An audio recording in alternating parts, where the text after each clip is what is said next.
Hello friends, it's Lisa and I'm back today with a new video. How exciting! So this one is using an alcohol inked background with foil stamping. So I used one 5x7 alcohol inked background to create these 4 different cards. So I had a lot of fun one day creating a bunch of different alcohol ink backgrounds, and then I was like, what do I do with these? So I decided, before we get into that, I'm going to show you real quick how I created these. So you'll see there I used some of the alcohol ink blending solution to just put on the back and on the background so that you kind of get a nice flowy sensation. You'll also see here in a minute after I put these 4 colors on that I use my Copic airbrush system without any Copic markers in the airbrush system just to blow air around. This is not something you have to do. If you can get the same results from using a straw and blowing through it. I just like this because I don't get as lightheaded and it's a lot easier. So if you have the Copic airbrush system, this is definitely a good way to use it more. But if you don't have it, it is not a deal breaker. Anyway, so if you want to see more about different ways to do this, so you can use a lot of different things instead of just the alcohol ink blending solution to make that flowy background. I have a video up about that, so I'll link it at the end. But you can go check that out or just go over to my channel and it'll be up there. Anyway, okay. So after that it dried, I'm taking this big background stamp from Tim Holtz, Stampers Anonymous, and I'm putting some of the alcohol ink on there, the alcohol lift ink. Sorry, I could not remember the name of that. And I'm going to stamp that down and then lift it off. Basically what it is clear ink that when you stamp it down on an alcohol background on metal or Yupo paper, something that has no porousness, then you can pick some of that color up and put it down then on a porous piece of paper. So the other piece of paper was like a Neenah Solar White Crest 80-pound paper. Sorry, slightly dyslexic, so remembering all those words in the right order does not happen. Then you just buff it off. Now, I did the same thing on the other side as well, but it is exactly the same process. So now I have 2 pieces of paper. One, the Yupo paper where I've lifted off that stamped ink, and then one piece of Neenah paper that has the stamped image. So I'm going to use some rose gold foil to use these stamp and cut dies. So they're foil dies that also stamp the foil down. They cut out the paper and stamp some stuff. So I've used these 2 different frames and cut both the Neenah paper and the Yupo paper out of the same 2 dies. And then I'm just using the inside of the Neenah and the outside of the Yupo and vice versa to have some really cool frames for these cards. And it's a great way to use one single sheet of Yupo to make 4 awesome cards. So next I'm taking this blender brush, and it's just like the Picket Fence life-changing blender brush, I think is what it's called. I just got this one from CVS. So it's literally the same thing. It's a makeup brush that's really tightly packed bristles, and it just makes the blending look so smooth and effortless. I'm using this more and more. I have the blender foams, and I've been using the Spectrum Noir blender foams, which are way better with the Distress Oxides and dye inks than the Tim Holtz blender pads, but I do really like the ethereal feel that this brush gives, and it's so easy. Plus, it cleans up really good if you have a towel, like the microfiber towel. Next, I'm just blending this second color, which is Cracked Pistachio. I picked out a couple different mediums and put them all on the side. You'll see at the very end I have a picture of it, but I put it on a little cupcake stand, and then I can just easily grab stuff off there that I need.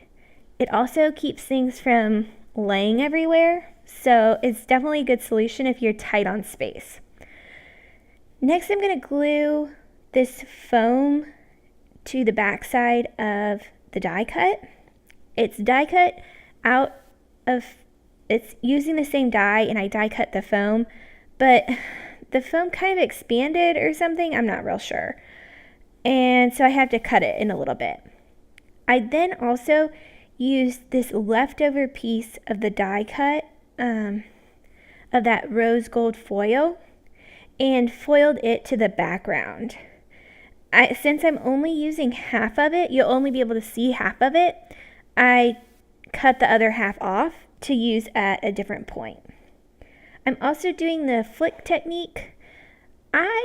So you may be used to watching some of the other YouTube artists who are amazing, and they're like clean and simple cards. I am, let's make this as difficult as possible cards. I don't know. I just find it fun to do a lot of things. So that may be something that you'll notice. If I talk over something, just go back and watch the video and you'll know what to do. So next, I'm stamping down some of these flowers and leaves that I'm going to color with Copic markers with the Gina K amalgam ink. I really like this ink. It's very black, and you can Copic color with it as well as watercolor. So it's really awesome because it's basically mixed media dream. I'm showing you here, I am not a master with Copics. They're pretty new to me. I haven't used them very much. I do really like them, but I don't want you to think, oh man, she's amazing.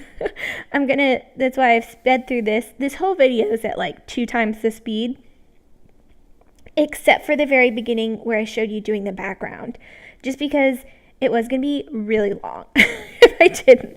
But I put the light color down, put the darker color, and then I'm going back over with the lighter color. For this flower, I'm going to do the exact same thing.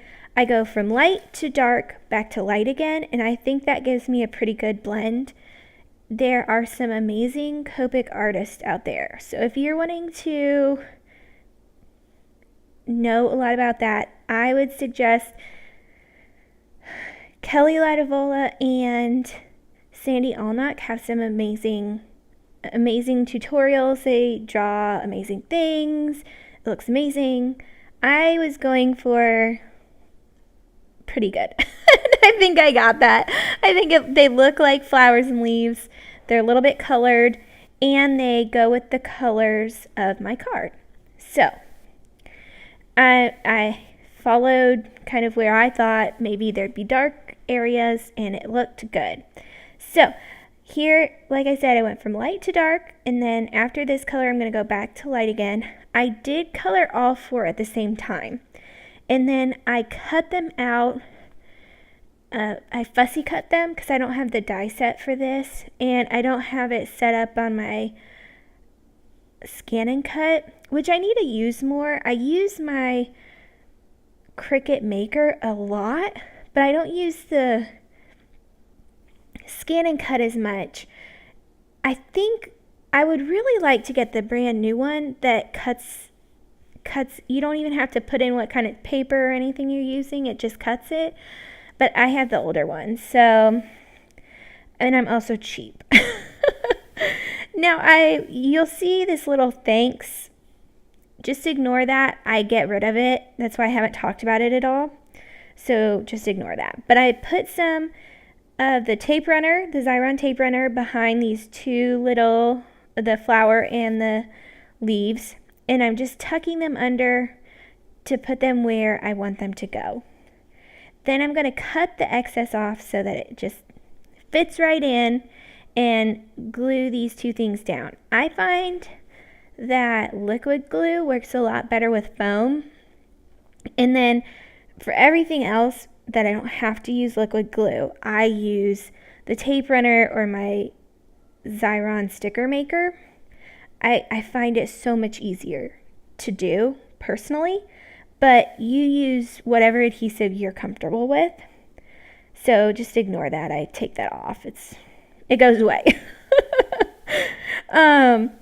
And see, I just stick that in, and then you can't see it here very well, but there's actually dimension. So on all of these, I either put the dimensional, I put the dimension behind the Yupo paper parts. So for some of them, that's the frame, and so for some of them, that's the inside, but the Yupo paper is where all the foam is. And you'll see that in the end photos a little bit better, but you can't really see it from straight above. Next, for these, I cut really close to the line, other than at the very center of this little leaf. You can't get too close or you'll just cut it all apart. But it made it look very, you get less of a sticker look and more cohesive, which is why I really like the Scan and Cut, because you can cut it without the white outline. But you gotta do what you gotta do, and I was lazy, so I didn't use it. Next, we're gonna use the Distress Oxide Cracked Pistachio again, and I am just coloring in from the side. You'll see in a minute I skip over this part, but I use a foil stamp, so it didn't cut anything. It just stamps it into that paper on the side, but I couldn't get lined up exactly right.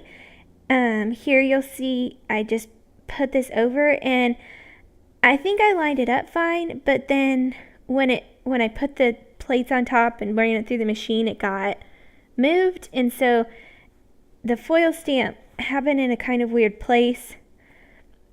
I think I would have, if I'd done this again, I would have taped the card down.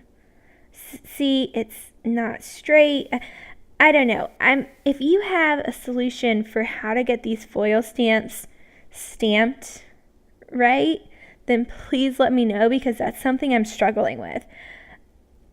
I used to say I really didn't like foiling, but I like this kind of foiling because it's just accents, but I can't get it to work where it works real well. Next, I'm taking this Mermaid Lagoon Distress Oxide ink and doing kind of something similar, where I'm doing the ombre and I'm going from the top. Well, I don't go all the way down, but it's an ombre from the white paper to this Mermaid Lagoon top. I didn't get it perfectly blended, but I wasn't as worried about it because I'm going to stick that big frame over it. So this one I was able to foil in a little bit better, and I use the Gemini foil press, but that's because I use the Gemini machine. Oh, excuse me. If you have a different machine, they have a lot of different ones out now, then go ahead and use that. And if you're using the foil press from the Gemini Craftworks Companion, just follow the instructions for the 300 GSM cardstock, and you'll be fine. Next, I'm adding this Cracked Pistachio to another card base. Well, I'm not using card bases. I'm just using the 4 1/4 by 5 1/2 little pieces of paper that I'll stick onto a card base. And I just did opposite corners.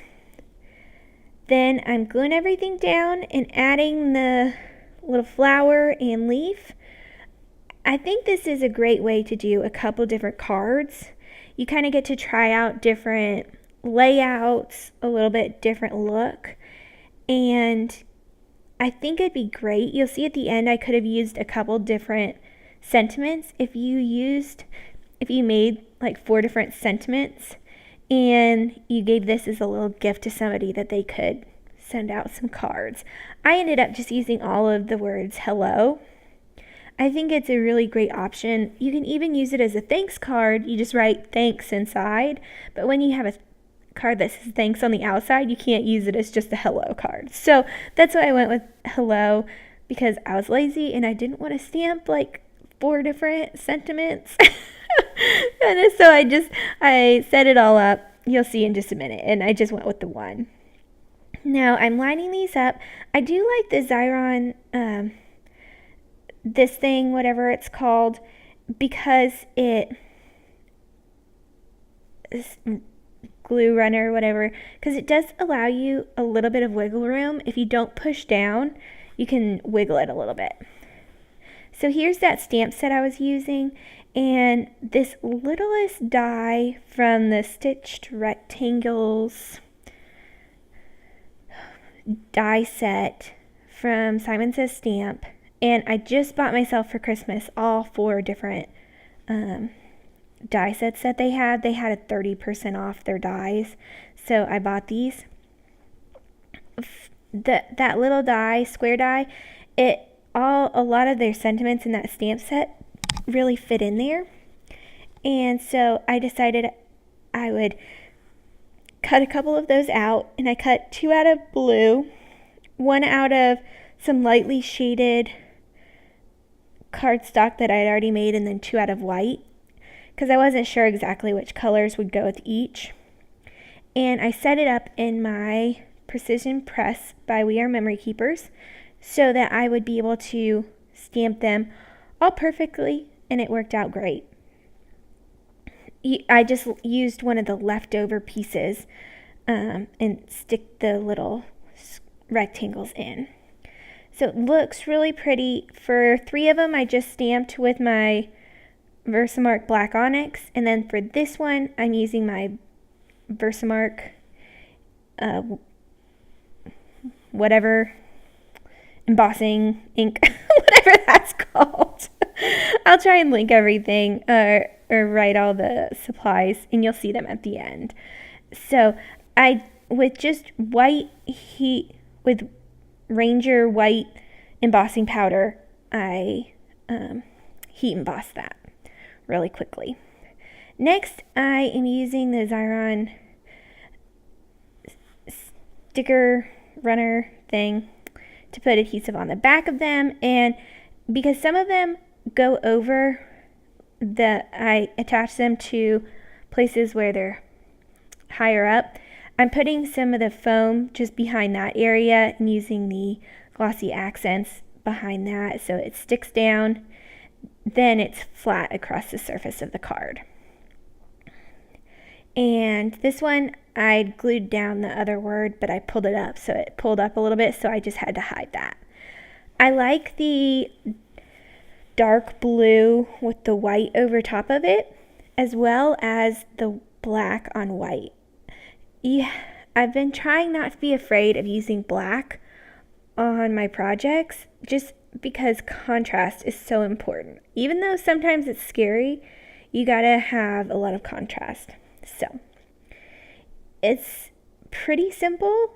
I'm just filling those in. I tried out a bunch of places where these would go and picked the best ones and tried to get it in as straight as possible.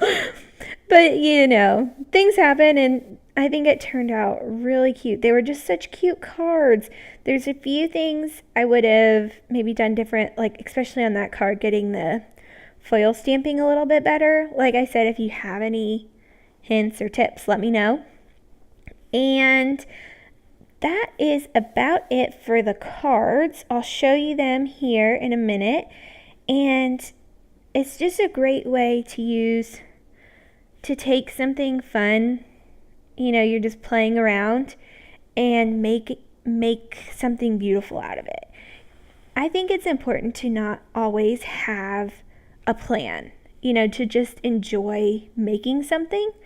that's what I felt like when I was making all the different Yupo papers. I didn't have a plan as to this is what I'm going to make and this is what I'm going to do. I just wanted to try it out. I just wanted to play with different colors and have fun. And then I was able to use that finished product there and create a new finished product. So here are my three favorite cards. The other one I thought just turned out okay. And here is all of the different products and supplies I used to create these. You'll see all the different colors there. And this is also that little cupcake holder I was telling you about. It was $12 on Amazon. It's plastic and it's really nice, and it just keeps everything in a smaller foot space. So definitely a good option for you. This first card is the one I felt like I didn't love just because it cut out weird. It didn't work as well. This one is really simple and very elegant while still being fun and vibrant, which I loved. I like the use of that Yupo paper here, where it's such a beautiful blend of colors, and I was able to really capture that. And then we had the final one, which was so cute, and that is it. Here are some other videos that you may like, so check those out. And if you have not subscribed, go ahead and do that because I have some more fun coming up. Have a wonderful day. Thanks, guys.